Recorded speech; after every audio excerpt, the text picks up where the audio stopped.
The team has been giving us the highest of highs or the bluest of blues. We'll cover it all here on Commanders Nightly News. I, of course, am your host, Louie T. Thank you for joining me. Let's get to tonight's lead story. So today is National Bill Day. Our guy Bill deserves all the awards, all the accolades, all the love. We're going to shower him with all of the support that he needs, that he should have been getting from the word go. Once they traded Brian Robinson Jr. away, he should have been the main focus in the backfield. Well, I think the light bulb has finally come on, and they see just what kind of weapon they're sitting on. And I think they knew all along. And typically they like to take their time, and they love the consistency of C-Rod, and they love the consistency of Austin Eckler, and they love the consistency of J-Mac. And you don't want to slap them in the face with a rookie from the 7th round jumping in front of you and automatically taking more reps than you are. But let's get real. It's about winning football games. And Bill gives us the best chance to win football games. I want to go back in the story of Bill for a second, though, as we serenade Bill with love today on National Bill Day.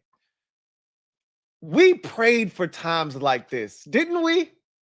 I mean, think about all offseason. Hell, last year when the season was still in its final stages, when we started to kind of look forward to the offseason, we started looking at needs for this team. And what did we keep saying over and over and over and over and over and over and over and over again? Man, we need a dynamic running back.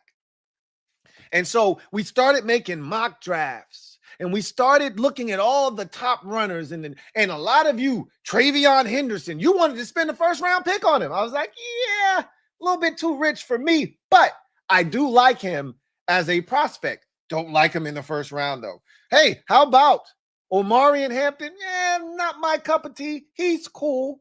If they would have drafted him, I would have been okay with it, but yeah, not my guy, right? He never got to us. I was thankful for the Chargers pulling the trigger on him before we could get an opportunity. I don't think we were going to take him anyway. I digress, right? Then you started looking at some of the other names in the draft, and the kid from Iowa, and you're looking at this running back and that running back and Dylan Sampson, and we're just trying to convince ourselves of all of these guys. We need speed. We need dynamic ability. We wait all the way until the 7th round, and after we didn't take one in the first round, and after we didn't take one in the 2nd round, and after we didn't take one in the 4th round, it felt like, doesn't look like we're going to get us a back, huh? Wasn't interested in anything that was available in the 6th round other than Bill, right? They didn't take him in the 6th round. Really disappointed and dejected because I didn't think he would get to us in the 7th round. I told you guys during the draft process, you got to check this kid out. This Ja'Cory Krosky-Merritt kid, he looks legit. He looks like what we've been asking for. No one's checking him out because of what happened in his final year of collegiate ball, but this kid can play. And I thought someone would unearth that gem before we could get to him in the 7th. Thank goodness the football gods saved him for us. They said, hey, don't worry about it. We got you covered in the 7th round. And what a 7th round pick it has been. Bill is a difference maker. We have a dynamic athlete in the backfield next to Jayden Daniels, and all of a sudden, we have a dynamic duo, an elite twosome in our backfield that rivals anybody's dynamic duo you can put on the field. Derrick Henry, Lamar Jackson, Josh Allen, and James Cook. There's a number of dynamic duos in the backfield, but ours is right up there with the best of them. And we've got one of them ones at quarterback, and now he's got himself a running mate in the backfield in Bill. I just want to say this as well before we continue to serenade Bill with love on National Bill Day. This is the importance for all of you who love to give away late round draft picks. with a real general manager who wants as many darts as he can get to throw them at the dartboard. I myself, not the biggest fan of 5th, 6th, and 7th round picks, specifically 6th and 7th round picks. You know this. But now that we have, the reason why I wasn't a big fan is because I didn't have a real general manager. And our 6th and 7th round picks usually suck ass.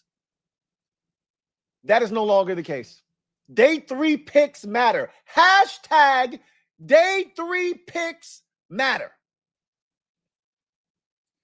You have to start looking at the big picture now with a real general manager like Adam Peters. And you have to acknowledge that these 6th round picks and these 7th round picks, they matter. You look at this roster and you look at the 2 drafts that he's put together, and look, we don't know what Jordan McGee is going to be. I know that a lot of you feel the way that I feel, that Jordan McGee has special talent.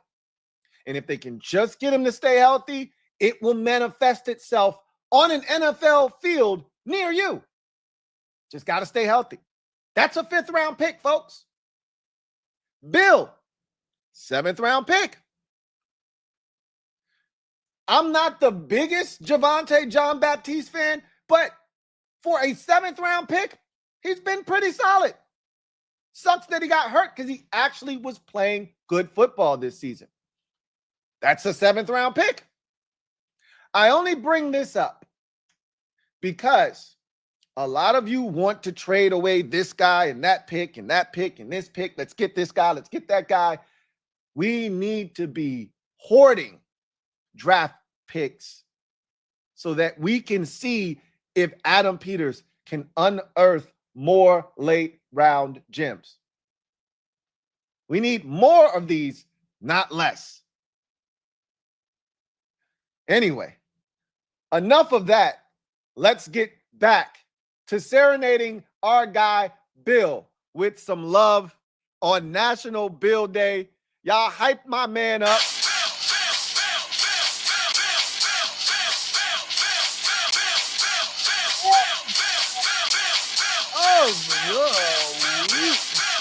The first of many accolades, or I should say, the second of many accolades this week. He was already Tom Brady's let's effing go player of the game. Now FedEx Air and Ground player of the week. I have a feeling this is not the last time our guy B.I. Double will be blessed with this award this season. We know the Pepsi Offensive Rookie of the Week championship strap is coming home. I hope you've done your part. If you haven't, there's still time. Go bless that button and get our guy what he rightfully deserves. And let's keep the tradition going, right? Carry on tradition. Our weekly tradition of making sure the championship strap ends up where it belongs here in the nation's capital. All right? So let's talk about our guy, B.I. Double, because he is so dynamic. He changes everything, right? So let's look at some numbers, shall we? Yes, we shall. So they finally unleashed this demon.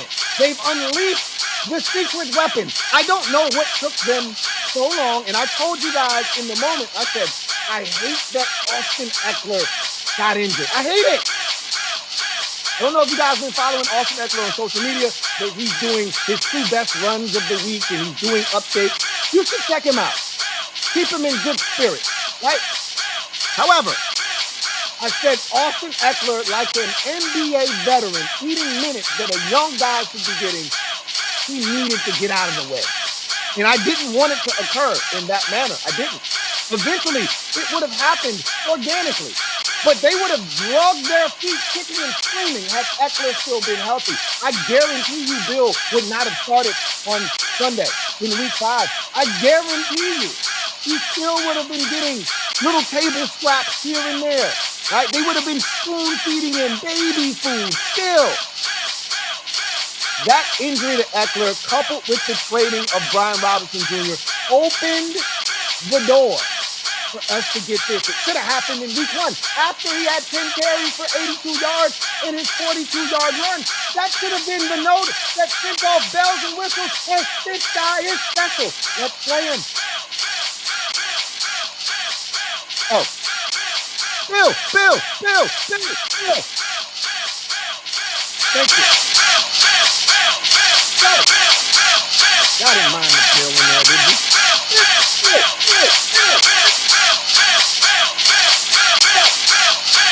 I hated that.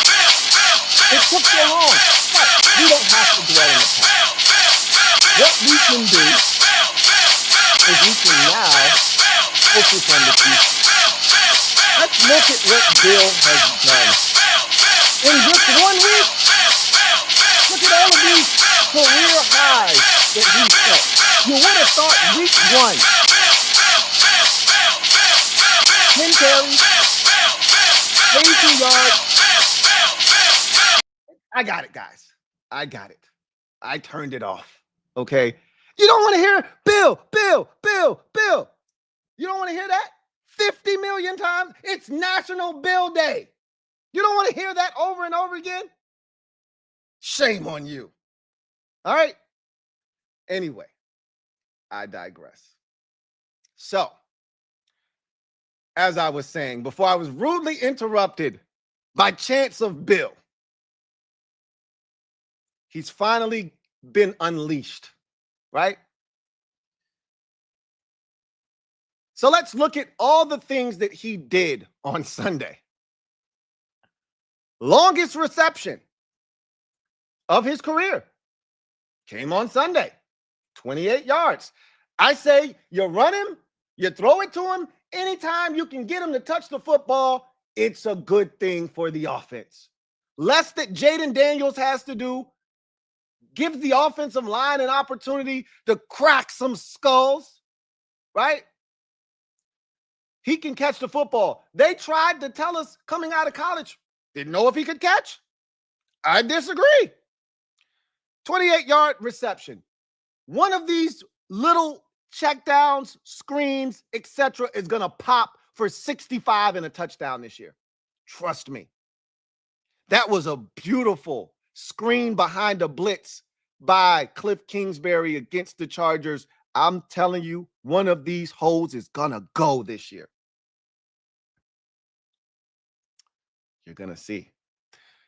Longest rush, that came in week 1. I thought that was going to convince the staff, we got to get this young fella more carries. I was wrong. Receiving targets. He had a career high 2 catches, 2 targets on Sunday versus the Chargers. Guess what it netted? 39 yards. Why don't you throw it to him more? I'll advocate for it. Why not? He's dynamic. We don't have a ton of dynamic guys. Let him touch it, right? Receiving yards. Again, you threw it to him twice. He caught it twice.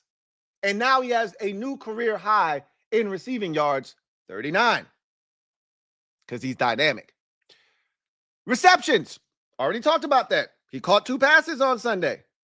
That's 2 more than he did the week before. Well, 1 more than the week before, 2 more than the week before that.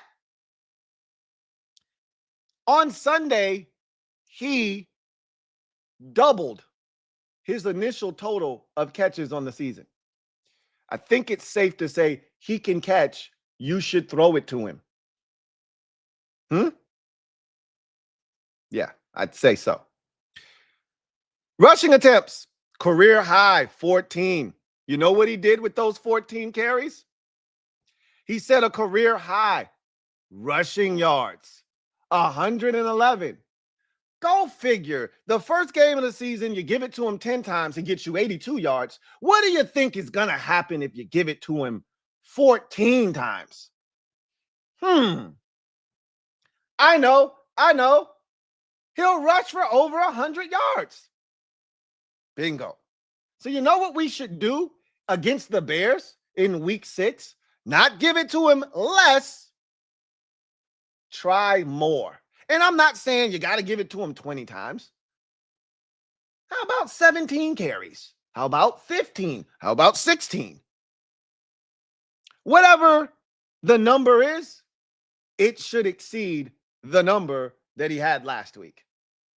Again, doesn't have to be by much, but when he touches it, good things happen. Speaking of which, rushing touchdowns. Guess what he did on Sunday? You gave it to him 14 times, 16 total, and he produces 2 touchdowns. You know what he did? He doubled his touchdown total output for the season. You see how this works? He is 4th in the NFL in touchdowns rushing. He leads all rookie running backs in touchdowns rushing. This is without a ton of opportunities, which we're going to get to in a second. Rushing yards, talked about that. Scrimmage yards, yards from scrimmage. What do you know? You give it to him 16 times, and look what he does. He goes off for 150 total yards from scrimmage. 111 rushing, another 39 receiving. He is a weapon of mass destruction. You put him next to Jayden Daniels, and you have as destructive a backfield that exists potentially in the entire National Football League. We prayed for times like this, folks.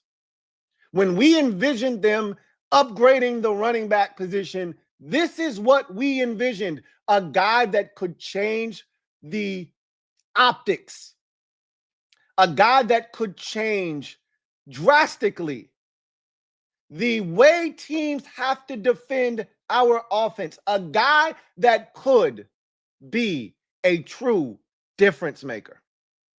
We got that and more in a 7th round pick. Hats off to Adam Peters for a job well done. All right, as we continue on, let's look at these stats. I think this is very important for you to understand what it is he's currently doing, right? Run snaps, only 52 on the season. Folks, we're through 5 weeks of football. That means he's averaging just a shade over 10 rush snaps a game. Now, I'm not talking carries, just on the field when they run the football, okay? Clearly, he does not have 52 carries. So those are just snaps in which they run the football. That's 30th in the NFL, okay? 30th. Carries, only 43 on the season. That's it. That's good for 31st in the league. He's not running it a ton. Hopefully, that changes. Hopefully, gone are the days of, oh, Bill only got 4 carries today. Bill only got 7 carries. Why didn't they run Bill more? Hopefully, we don't have to ask those questions anymore. 31 carries. Or excuse me, 43 carries. 31st in the NFL. Rushing yards, despite not getting the rock as much as other backs, Bill still has 283 yards rushing, which is good for 19th in the NFL. So he's top 20 in rushing despite being outside of the top 30 in carries. How is this possible? We're going to talk about that. Rush touchdowns. I just told you he's 4th in the NFL, not amongst rookies, amongst all NFL running backs that qualify. This is again being done with him being 31st in carries. He's only got 43 carries. So you're telling me that roughly every 10 times he touches the ball, close to 11, he scores a touchdown. That's a hell of a hit rate. Sign me up. Yards per attempt. This is where we get interesting, right? This is why there's a discrepancy between the amount of carries and the rush yards.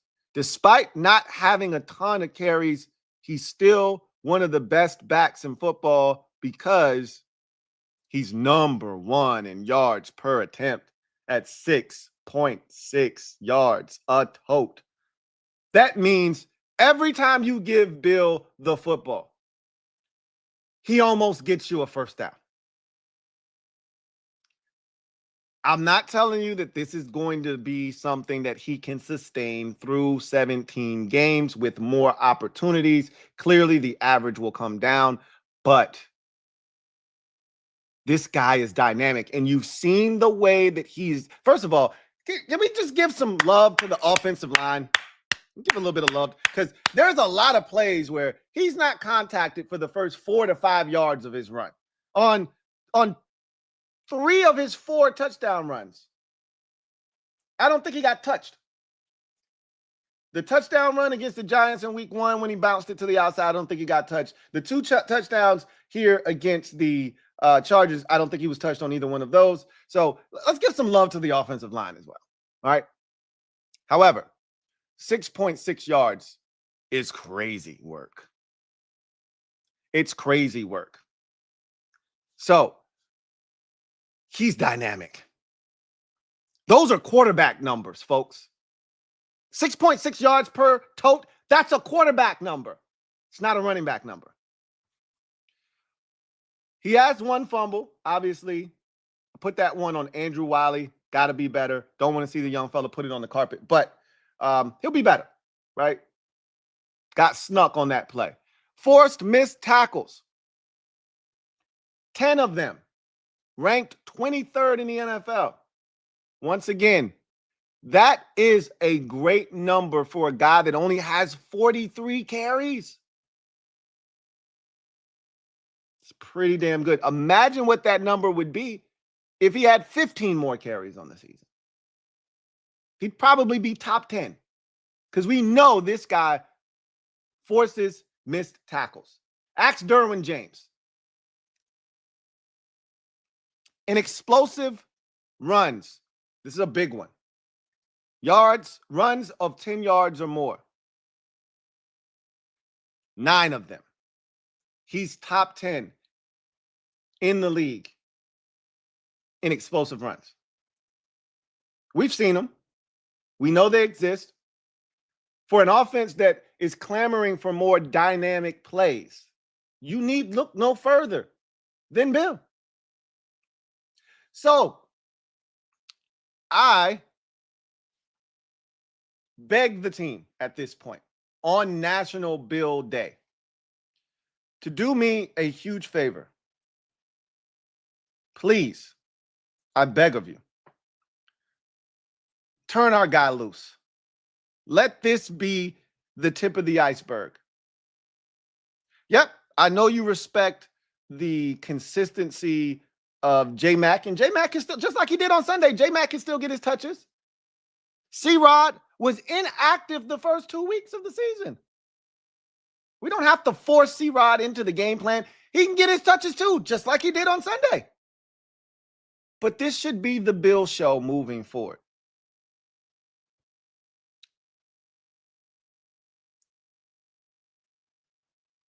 Let's make this dynamic duo one of the best that the NFL has to offer. Shout out to my guy. You know who you are. From here on out, let him know. Don't mess with Bill. Don't mess with Bill. Where?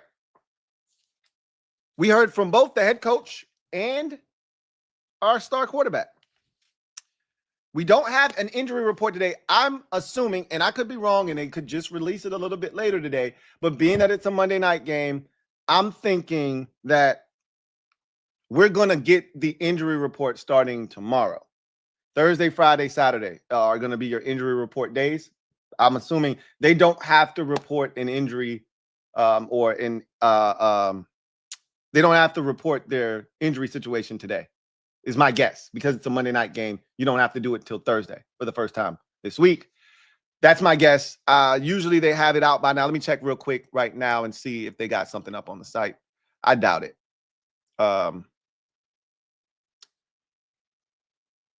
Yeah, no injury report. And I don't think you're going to get one today because it's Wednesday. They don't have to do it till Thursday. So we'll start tracking that tomorrow. But we did get a couple of updates from DQ today at his press conference. So let's talk about it.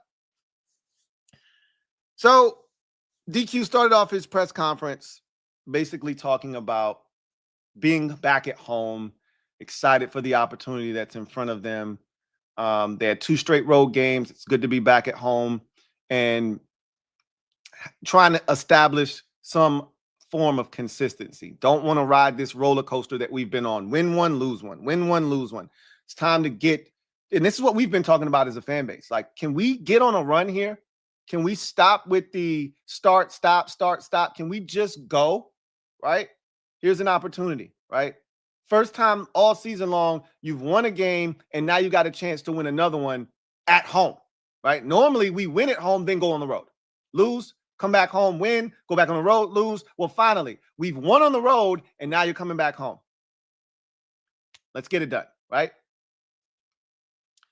So, first thing he had to answer was Noah Brown, Terry McLaurin, what's the status on those guys? And he said, Noah Brown is back at practice today. I know you guys have seen the clips of him catching the football.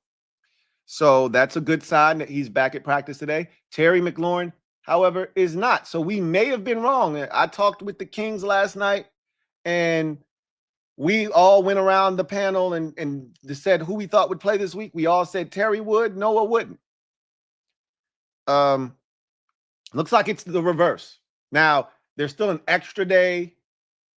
It feels like Terry will be next week against Dallas. Noah could be this week, and it feels like it's trending towards Noah being this week. And isn't it only fitting that he's back this week against the Bears, right? It feels like it wouldn't be the right game, and it wouldn't feel right if the guy that was responsible for the Washington walk-off, a.k.a. the Bear Trap, a.k.a. Noah's Ark, isn't on the field against the team that gave him stardom. So it only feels right he's back. So, look, Noah Brown being back means we're one step closer to Chris Moore never having to be on the field in an offensive capacity again. Because I don't know if we can rid ourselves totally of him. They've shown us that no matter what he does, he's going to be around. Can we at least keep him off the field in an offensive capacity? That's all I ask. If you want him on special teams, knock yourself out. Whatever. Just keep him off the field offensively, please. He talked about Jayden's toughness that he displayed last year against the Bears, playing in that game. We all know what happened the week prior against the Carolina Panthers. And we all know now, after Jayden told us, they crapped his rib. He had a fractured rib that he played with in that game. Tough son of a bitch. He talked about Bobby Ingram's impact on young wide receivers. And he said that Bobby Ingram has had a massive impact on this receiving core. Obviously, Jalen Lane and Luke McCaffrey are a couple of young wide receivers. But he said that Ingram has had such an impact with those guys, it has bled over into him having an impact in a message that resonates for the entire team. So he said he start letting Bobby Ingram have presentations to the entire team, not just the receiver room. So Ingram's impact has expanded from just the receiver room to, addressing the entire team. So shout out to Bobby Ingram, man. I love when you bring in former players. They give you a perspective that guys who haven't played the game can't, right? And I'm not telling you that you have to have had played the game to be a good coach. False. But it definitely helps when you've got guys that were in the trenches, that experienced the game and can talk to players about certain things and can relate. And we got a bunch of ex-players on the staff. And I don't think it's a coincidence that this staff has been really good based off of the fact that they have a bunch of guys that have done it before. Ingram being one of them. The running back room, it feels like, I hate to do this to the rest of the running backs, but this feels like a Diana Ross type of situation with the Supremes, right? This feels like it's now Bill and the running back room. It's not just the running back room anymore. It's Bill and the running back room. It almost feels disrespectful to the others. And I don't want Bill to get big-headed. He doesn't strike me as a guy that would get big-headed, but he is the leader of this group now. DQ talked about Bill's emergence and how they're really pleased with what he's done in his growth, not just in a running back, capacity, but pass catching, pass protection, everything that comes with it. They're really pleased with what he's done and how he's developed over the first 5 weeks of the season. But of course, in typical DQ fashion, he also has to rope in the other running backs like, hey, we love the consistency of J-Mac. We all do, right? J-Mac always seems to make a play when his number is called. Had the big catch on a 3rd and 9 on Sunday. It was one of Austin Eckler's favorite runs of week 2 or week 5, right? So C-Rod, big 48-yard run last week or against Atlanta a couple weeks ago. So, you don't want to dismiss him. He's solid. He in the games, I would love to get in a position where we get into those, 4-minute offenses where, hey, Bill starts it off, has a couple of big runs, and then C-Rod, hey, you clean it up, man. You finish this thing up. You eat these last 6-7 carries, take us home. Like J-Mac did in week 1 versus the Giants, right? That's where you want to be. Bill starts it off, big run. All right, rest of the room, finish the game off. Put these boys to sleep. Right? Yeah, David Ruffin wanted to be David Ruffin in the Temptations. They wouldn't let him, right? That was the riff. He wanted to be David Ruffin in the Temptations. And they were like, nobody's bigger than the group. Ain't nobody come to see you, Otis. I don't know if I want to put Bill on that pedestal or not, but it feels right. So they asked DQ about the bear trap, a.k.a. the Washington walk-off, a.k.a. Noah's Ark. And he reminisced. He went down memory lane for a second. He's like, look, that was last year. And they asked him, have you addressed that with the team? No. Are you going to address that with the team? No. Have no intentions of addressing that. You know why? Because that shit was last year. I love it. I love it. So he talked about the play last year, and he was like, that was one of the highlights of the regular season last year. And, he kind of went through his emotions going through that play. It was cool to hear him reminisce, but ultimately on to the next one, right? So he said Jayden's off-schedule nature has evolved. And remember last year I told you guys, I said the next evolution of Jayden Daniels is when he looks to run, he doesn't look to attack the line of scrimmage as a runner initially. He looks to attack the line of scrimmage as a passer first. And what we're seeing, and a lot of times, and if I'm a team, but this is almost every quarterback in the league, but Jayden specifically, when Jayden scrambles to his left, he's scrambling to run. When Jayden scrambles to his right, he's looking to be a passer. Why? Because he's not throwing across his body. He's more comfortable. But you look at every time he breaks that first wave of defenders, he leaves the pocket to his left. He's not looking to throw the football. There's opportunities for him to throw the football. He's not looking to do so. That's the next evolution of him as an off-schedule playmaker, is to be able to go to the left or to the right and make a play with your arm, right? Right now, it's strictly to the right side of the field. But progress is progress. Slow money is better than no money, okay? Some progress beats no progress any day. And last year, this time, we were talking about him just taking off and running, no matter what. Now, he's looking down the field. He's finding Deebo Samuel for a big game. He's finding Chris Moore, who doesn't catch the ball. But that's a beautiful throw. And DQ pointed that particular play out and said, he made a hell of a throw to the corner end zone that we didn't come up with. He didn't say any names. We know who the hell you talking about. Get him off the field. But he talked about Jayden's ability now to extend as a passer, and that's huge. He's like, you got to respect him as a passer, so you got to stay back. And if you stay back and he doesn't like what he sees, he can take off. If you come up and you try to attack him because you know he can use his legs, well, now he's got options to throw the football to. That's what you love. You put teams in a compromising position, or as they like to call it, the chic term is you put the defense in conflict. Love it. He talked about Sam Cosmi. So I'm going to keep it a bean with y'all. Right now, so we did this exercise last night on the Commanders Kings. I'm going to keep it a bean with y'all. Right now, Noah Brown feels like he's playing. Terry McLaurin and Sam Cosmi feel like they are not. Okay, so DQ talked about Sam Cosmi being on the scout team, taking a couple of reps here and there with the offense.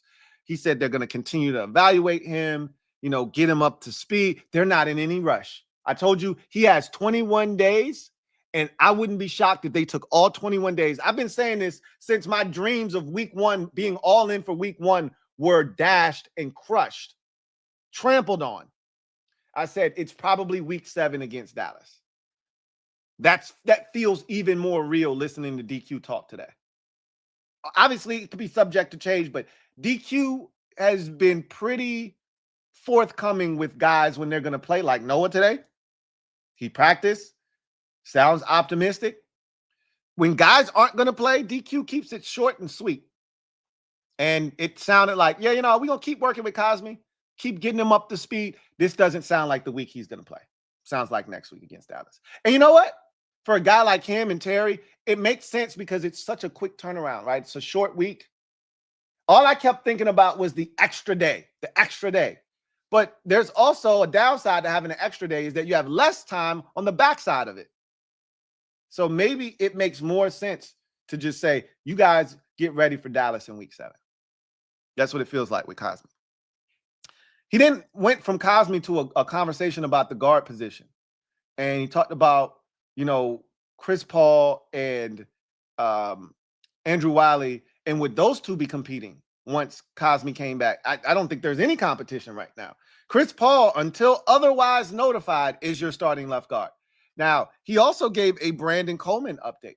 Said he loved the way Coleman competed in practice last week. That's the first time we've heard DQ say anything of the sort like that regarding Brandon Coleman. They talked about, Cliff Kingsbury in particular, talked about practice habits. Now you needed to be more consistent in practice, and now how you needed to be more healthy. Well, he's definitely healthy now after being a healthy scratch 3 weeks in a row. Now it's about consistency in practice. They haven't given up on him, but if it ain't broke, don't fix it. And Chris Paul, he's working right now. Andrew Wiley goes back to the bench and will be a really good asset there once Sam Cosmi comes back. I don't think there's any competition, even though DQ said, hey, we're all about competition. I hear you, but I think the competition's done. He talked about Deebo's impact. Who? Deebo. He talked about his competitiveness like he always does. He talked about the versatility and, kickoff, out of the backfield, down the field, short pass game. You name it, he can do it. And then he gave an example. And I said this yesterday to you guys. I said, the beauty with Deebo is you throw him a hitch and it doesn't have to be blocked the best. It feels like it's a bare minimum of 4 yards every time he touches the football on any type of pass. And unless you just turn guys loose and he doesn't even have a chance to get his shoulder square. If he gets going downhill, there's at least a yard or two after contact. Like he's a bowling ball downhill, right? He's different. And DQ pointed out a play. He's like, we had a play where we threw it to him, and it looked like at most it was a gain of like 4, maybe 2. And he ends up getting 7 or 8. That's Depot. That's why you got to love this dude. He's had a massive impact, obviously. You could argue he's been the MVP of the team for the first 5 weeks of the season. There's no argument on offense. He has been. He was asked about DA's fast start, right? And so DA was fantastic last year towards the end. And I remember telling you guys, I think the reason why I thought DA would have a breakout year this season is because they started utilizing him the way that I felt like he should have been utilized the entire time last season. And you would have thought that them coming from Dallas, having experience with DA, seeing how he was best utilized in Dallas, they would just do that same thing here, but they didn't. They didn't rush him at defensive tackle. They didn't use him as a 3-tech last year. They just used him as an edge rusher. They didn't move him around hardly at all last year until the end of the season when he started to get active and get busy. Then you saw it, and I said, they're going to do that next year. And what have they done this year? They've allowed Dorrance to rush from all over the field. Stand up, hand in the dirt, inside, outside, left side, right side, A-gap, right? Mugging the A-gap, all kinds of shit. He's been getting active all over the place. And it doesn't hurt that you add guys like Javon Kinlaw and Jacob Martin and Von Miller and other guys who have been super impactful, but it's all about DA and his ability to be moved around. And he's been absolutely spectacular to start this season off. And DQ basically said that. DQ talked about home field advantage. We talked about Bill, and we've prayed for times like these. Home field advantage, we've prayed for times like this. Monday night, Battle Blacks, blackout. Turn up. This ain't Dallas. This ain't Philly. This ain't the Giants. This ain't nobody that should be coming. This ain't the Steelers. This ain't the Packers. This ain't one of these teams that should be coming in here trying to take over the stadium. It's the Bears. If we don't shut their ass out of this damn stadium and make them feel us, it's supposed to be lit on Monday night. Bonkers. We want blood, too. We'll talk about that later on in the week. We want blood, though. DQ talked about being home for the first time in 2 weeks and this being a big one. He talked about the run game and the third down conversion rate, which is not good right now. We're not a good third down offense.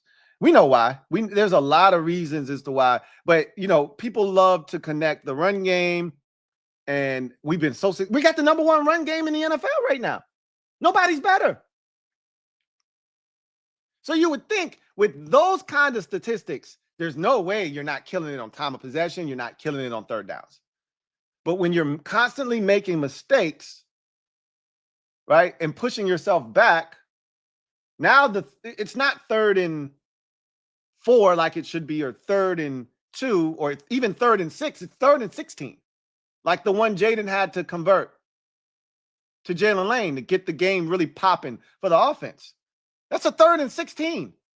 That's why you're 2 of 7 on third downs, because you find yourself in those situations way too often. Now, we only had 7 third down attempts in the game, which speaks to, and I talked about this, the first and second down efficiency. You're getting first downs on first down. You're getting first downs on second down. Conversely, the Chargers had 16 third down attempts. They doubled us in the game in third down attempts. So we've been effective, but we haven't been effective enough on third downs when they've presented themselves because of mistakes. If we eliminate the mistakes, a lot of times we're getting first downs on first down or second down. And that's also affecting time of possession. Ben Standing asked about time of possession. Like, how are you the number one rush offense and your time of possession stinks the way it does? And there's a lot of factors. The defense giving up huge long drives, which are eating up a ton of clock. They did it again against the Chargers. They dominated the whole first quarter. We could get off the field. Same thing happened in the Falcons game. Dominated the beginning of the game. We couldn't get off the field. Then when the offense comes on the field, even if they get a drive or two going, it either stops because of a mistake on our end, or they score, but they got short fields. Like, there's a lot that goes into it. We're one of the best return teams in the league. We're not starting at our own 22-yard line, most kickoff returns. We're starting past the 40-yard line. There's not as much real estate that we have to cover. All of these are factors, but ultimately the defense needs to be better and the offense needs to be better for the time of possession to be better. This was a great question. It was revolving around, when you game plan for a team, like, how much goes into their strengths, their weaknesses, versus you trying to work with your strengths and work around your weaknesses. And I think that's the balance that you have to try to strike every single week is, hey, what do we do well? Like, to hell with what they do. What do we do well? Let's focus on that. Let's minimize our weaknesses. But then you also have to take into consideration, hey, they don't stop the run. Oh, well, shit, we run the ball. Well, let's pound these bastards, right? But then you might have a week where, hey, they number one at stopping the run. And you go, well, shit, we number one at running the ball. Let's see who is what they say they are. But maybe, just maybe, you say, just in case, let's make sure we got a lot of pass game stuff, short, quick pass game stuff prepared, just in case we try early and they shut it down and we realize, hey, the run game ain't really popping today. They like that against the run, for real. So you got to take that stuff into consideration. So there's a balance that you look to strike, and I bet that is the secret sauce every week. Figuring out, how do we take the things we do really well, because you never want to lose sight of your identity, but how do we also meld that with the things that they don't do well and take advantage of those things, right? He talked about scheduling and how it affects the team, and I love this answer, because we don't play at 1 o'clock. We talked about this. Rio has talked about this beautifully. We don't play again at 1 o'clock until early December against the Vikings. We don't, in the entire month of October, in the entire month of this November, we don't play at 1 o'clock. I told you guys the joke, right? That I had, the exchange I had with my wife the other day, where we play Monday night this week, and then she's going home for homecoming, and I'm like, well, I might be able to come with you because we play on Monday night that week too. She's like, again? I'm like, yeah, we about that life now. 8 straight weeks, this Commanders team, of no football at 1 o'clock. 7 games, 1 bye week, all kinds of times. 4:25 Monday night, 4:25 Monday night, Sunday night, 4:25, and then Madrid 9:30, right? I think I left Seattle out of there. They were the Sunday night game. So it's Monday. It's 4:25 Monday, 4:25 next week against Dallas. Monday again against the Chiefs. 4:25 against the Lions. Sunday night against the Seahawks. Then 4:25 Lions. Then Madrid against the Dolphins. And he said the key is to keep the schedule the same no matter what. Consistency. Yeah, we got an extra day, but we're not going to overload the players. We're not going to do too much. You don't want to overload their brains. We want to keep it the same, right? As long as we got 3 days to get these guys prepared, we should be good. I disagree on Thursdays. It never seems to be enough. Other than that, he's like, we keep it the same. He said, no matter what, keep your shit the same. On the low, yeah. You let your shit bubble quiet, and then you blow. Anyway, So love DQ's presser today. JD5. Man, he hates press conferences. He hates doing this shit. Just when you think he's getting comfortable, he's like, yeah, no. And they do ask some stupid questions. Like, clearly, he didn't want to talk about the Bears shit from last year. And they kept asking him Bears shit from last year. So he had to swat them shits away like the Kimbe. No, not today. Right? So he was asked about the Debo impact. And he was like, yo, Debo has been awesome. And he talked about the chemistry that they've been able to build on and off the field and the relationship that they've been able to create. We saw the exchange with them in the huddle and in the dance that they had, the little dancey dance that they had in the end zone. And you can tell that they've built a real rapport this year, right? Between the summertime and, throughout all of these reps that they got because no Noah, no Terry all summer long. And now you've seen no Noah, no Terry in the regular season. It ended up being a blessing in disguise. We didn't want it to be a foreshadowing of sorts, but it ended up being exactly that, right? He was asked about the bear trap. And he's like, I don't want to talk about it. That was last year. I ain't really got shit for you. He's done that before. Like, they try to ask him about some shit from last year. And he's like, bro, that was last year. Like, when they going to learn? Then he was asked about Bill's impact. And he just talked about, how much better Bill has gotten. They could tell early on that this kid had talent, the cuts and the patience and all the things. But he's just been such a great addition to the offense. And you could tell Jayden, I told y'all in the summertime, like I had the clip of Jayden with his arm around Bill. This is in, August, early August. And he's like, you don't do that to a 7th round pick as the starting quarterback unless you see immense talent, right? Like, you got your arm around him and you schooling him and you giving him game. Like, Jayden, he saw it. He saw the talent. He knew what Bill was going to be. Game recognized game. And he was looking at Bill and he's like, shit, he looked very familiar. He was asked about having rust, and it's these type of questions that piss him off. You could tell. He was asked about being rusty on Sunday. He was like, yeah, I missed some throws or whatever early in the game. I guess you could call it rust or whatever, but, we still won the game anyway. You could tell that shit aggravated him. Like, yeah, no, I missed some throws early in the game. Shit. Maybe I was rusty. I don't know.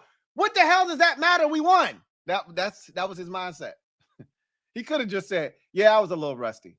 Maybe he didn't feel like he was rusty. He just missed some throws. That happens too, He was asked, DQ said in his press conference that the messaging to the team was, hey, we got to raise our level in all aspects. We got to stop this roller coaster shit. This 1 week we're good, the next week and we got to raise our level so that we can start playing consistent football. And Jayden got into that. He said we got to hold players accountable. He said that we got to start fast in football games and we got to finish. We got to finish these ball games like we did on Sunday with intensity, right? Finish strong. He talked about Noah Brown being back, and he was like, just another weapon to add to the mix, but everybody has stepped up in his absence, so whether he's able to go or not, we're going to be fine, right? So then he was asked about, was he conscious of getting down and protecting himself? And he's like, look, man, I'm just playing football, bro. Like, all that shit, y'all always worried about this, that, and the third. I'm just telling y'all, I'm playing football, bro. I'm a football player. He's told them that so many times. You need to get down. Remember, the dude was screaming in the preseason. You have to get, no, bro, I'm trying to score a touchdown. So Jay's like, look, I'm just playing football, bro. Then they tried to bring up the Caleb versus Jayden #1 pick verse, and he shut that shit down fast. It's the fastest he's ever shut something down. I think there was one other time when they tried to get something out and he shut it down. And I think that was the time when they asked him, did he ever think about going down when he was, no, nigga, I'm trying to score a touchdown. They tried to ask him about the 1 first 2, and he shut that shit down with the quickness. No. They drafted him first. I got drafted here. That's it. Ain't nothing else to talk about. He talked about Luke McCaffrey, and he talked about his growth. And I love this dialogue about Luke because a lot of fans seem to not understand how tough it is to transition from one position to another. It does not happen overnight. And I kept bringing that up, and people said, you got to stop giving Luke. Y'all going to keep using the excuse of Luke. Hey, he's only been playing the receiver position for it. Yada, yada. Yes. Yes. That's a big effing deal. He's only been playing receiver for 3 years now. That's a big deal. So Jayden was like, you could tell he's so much more comfortable in his route running, the depth of the routes, getting in and out of breaks.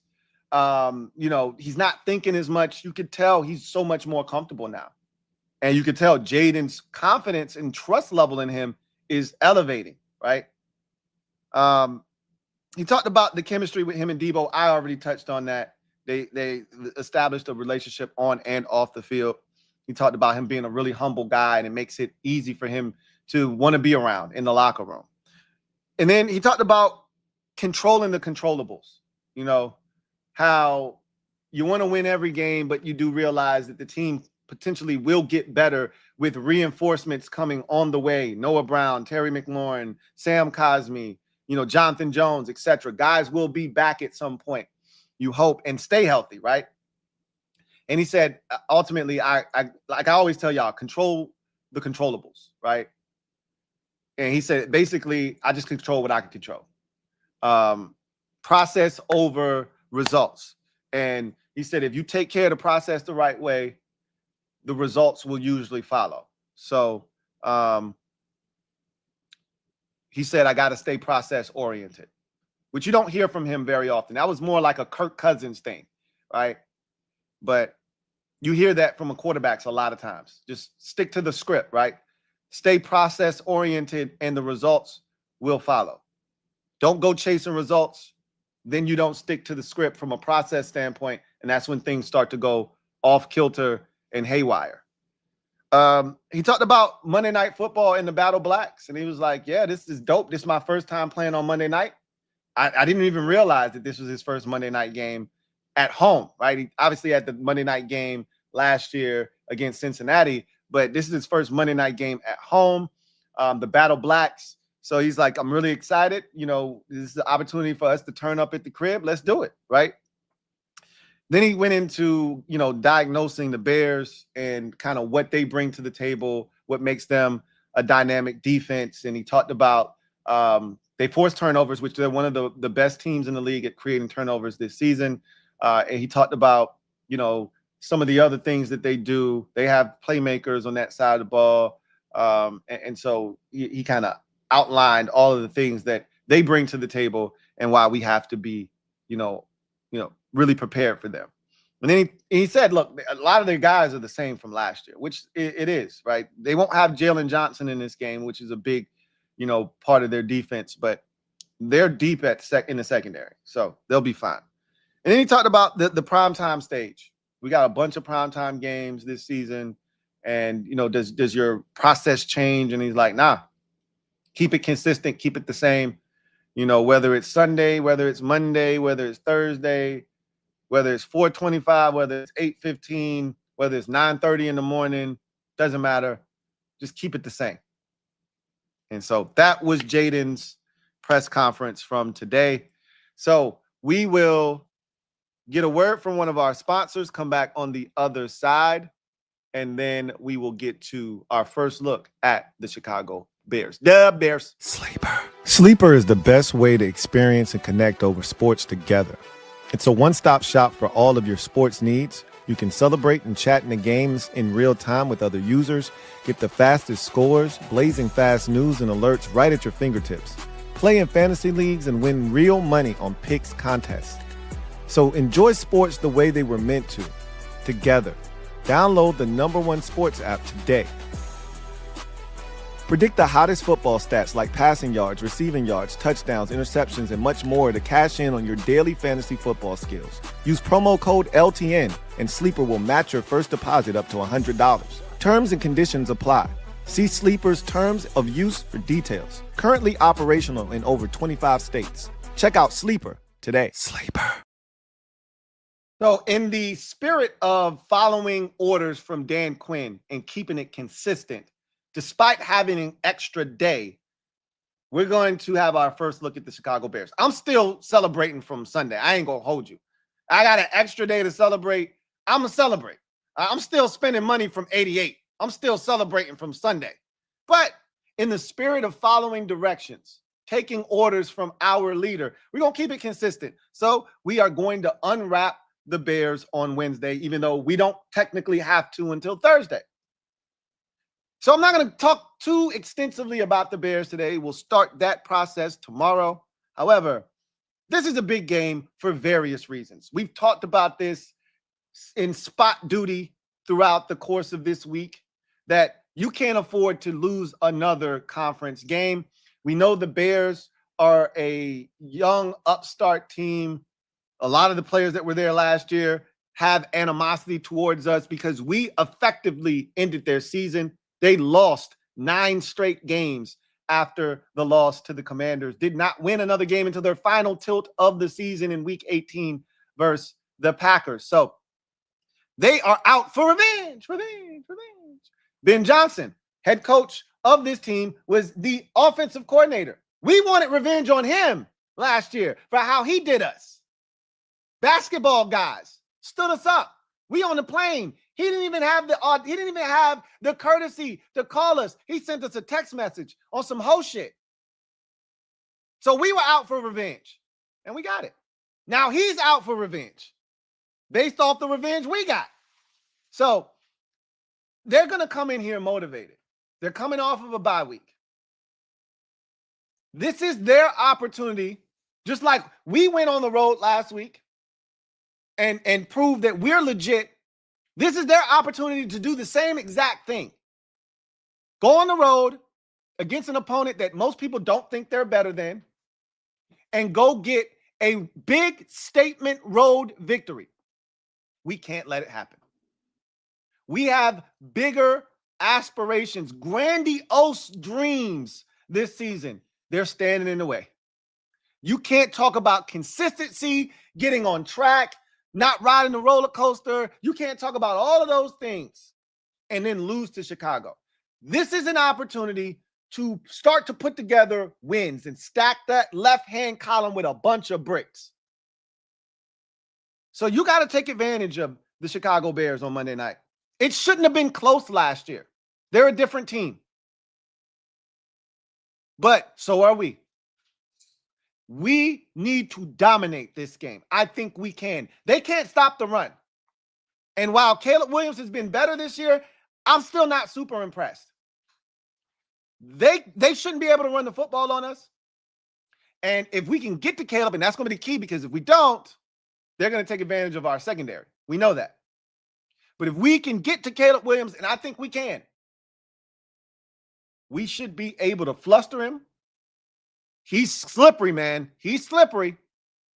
That's why he's one of the least sacked quarterbacks in the league this year. From one of the most sacked last year to one of the least.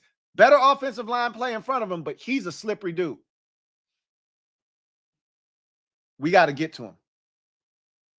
We'll see if Joe Witt Jr. has the right game plan in place to get it done, but I like our chances. But we'll expound upon the Bears and what we need to do tomorrow as we start to really dive into the Chicago Bears matchup in week 6. That extra day has me feeling some type of way. Anyway, I digress. Let's get to the comment section and see what you guys have to say. Our guy, Thomas Arrington. TA, thank you for the super chat. Greatly appreciate you. Thank you for being a member of the MOBB. My guy, TA, writes, sup, CCT? Taking this time to shout out LTN. Really appreciate that for the public service announcement. Your brain on this game is highly insightful, and I love for this game is just as infectious. Like, we both love football. I just love football in general. You just know that. But you know that. If you've been watching me, you know I absolutely love it. Love football. Says, Mom, stand up. Celebrate our guy, Louie T. I appreciate it, man. I really, truly do. Hashtag God bless JD5. PS F the Cardinals too. Man, oh man. My mind's playing tricks on me. Doom, doom, doom, doom, doom, doom, doom, doom, doom, doom, doom, doom, doom, doom. Man, I hate the Cardinals. I can't believe what I watched on Sunday. Unreal. It's still not real to me. I didn't do nothing wrong, Thomas. We didn't do nothing wrong, Thomas. We ain't do nothing wrong. Bilbo Baggins, thank you for the super chat. Greatly appreciate you. Thank you for being a member of the MOBB who writes. The cost of a Bill rookie card on eBay went from NA to $99. I wish I was still heavy in the card collecting game because they probably were giving away Bill or Ja'Cory Krosky Merit rookie cards. They were in every pack, bro. Signatures, autographs, all kinds of shit. They were giving those away. Now them shit's probably, flying off the shelves. People selling them. Sell while it's hot. I wish I was still in the game. That would have been anytime like a Puka Nacua. That's another one. You get those late round dudes and they pop. They're giving those away in those packs. Thomas Arrington, thank you for the super chat. Greatly appreciate you. Double up. Thank you for doubling up. Who writes, return that way. Overdue. Sleeper 101 book to the library, Lou. yeah, for sure. For sure, Thomas. For sure. Bet on 3 games Sunday. No luck. Ertz sold me out. Both of us. That was the biggest surprise of the game after the turnovers was Ertz not having a catch. Yikes. Head scratcher, big one. But Monday night came through for SGP, PM, Patrick Mahomes, 25 yards rushing, and 1 touchdown for Trevor Lawrence. Ditto for Trevor Lawrence. I'm glad somebody ate off Monday night because I damn sure didn't. Monday was rough for me. I didn't have a good Monday night showing. That was pretty disappointing. And Bam, 5 for 380. Love it. Love it. Hashtag, go get the money. Go get the money. Go get the money. Go get the money. I love it, TA. Keep getting the money, man. I'm going to join you eventually. I promise you. I promise. One of these, hey, Thomas, this is the big one. I promise you. I'm coming to join you. I'm telling you. One of these I'm going to hit big on. And then it's just going to keep raining on the kid. It's just going to keep coming down. The money just going to start pouring down on me, Thomas. I'm going to get there. Give me some time. GT7, thank you for the super chat. Greatly appreciate you. Thank you for being a member of the MOBB. My guy, GT7, writes, Louie, I'm sending you my therapy bill. Get it? Got it. Terry missing practice. You think he experienced a setback? No. They're not going to rush him. They're not going to rush him. Because they don't. Again, I appreciate this staff for being the anti-last staff who used to rush guys back and then, like Curtis Samuel, his first year here, yo-yoing him back and forth in and out of the lineup. No. Let him rest up fully. Don't miss a step, right? As DQ likes to say, we're not going to miss any steps. We're going to check every box. And when you get to that point where you feel good, just like they did with Jayden, you can put him back out there. I don't think he had a setback. I just think they're just being cautious with him, as they should. Red House, not Roadhouse. Thank you for the super chat. Greatly appreciate you. Who writes, JD5 and Bill greater than RG3 and Morris? Of course it is. First of all, JD5 is light years better than RG3. The two are not the same, right? So that's number one. The same thing can be said for Bill and Alfred Morris. Now, Alfred Morris put up some massive years, right? Those early years with the read option and all of that, Alfred Morris put up some big years. However, he wasn't as talented, nowhere near as talented as Bill. Not even close. All right. So, yeah, this combination here, this is a deadly dynamic duo we're putting in the backfield. Teams are going to have to deal with moving forward. Shit's awesome. It really, truly is. Anyhow, I digress. That's going to do it for me. Your man, Louie T, here on this installment of Commanders Nightly News. I hope that the Super Friends join forces tonight. That is the goal. We will see if that happens. 8:30 on the NFC East Super Friends channel. Right now, that is the plan. So hopefully it takes place. But either way, whether it does or it doesn't, you're going to see this face up in your space at some point tonight. whether it's with them or back here on this channel. So whatever happens, I'll be back. Until then, I'm your man, Louie T, signing off. National Bill Day, everybody. Celebrate. We prayed for times like this. We got us an elite back, man. I almost shed a tear on Sunday, man. Man, it feels good. Feels good, feels good.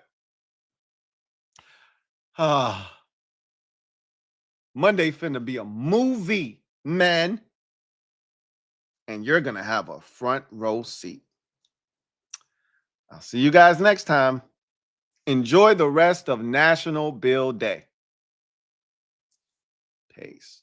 Here comes the diesel. Here comes the diesel. There's the snap, hand to Riggins. Good hole. He's got the first down to the 40. He's gone. The 35, the 30, the 20.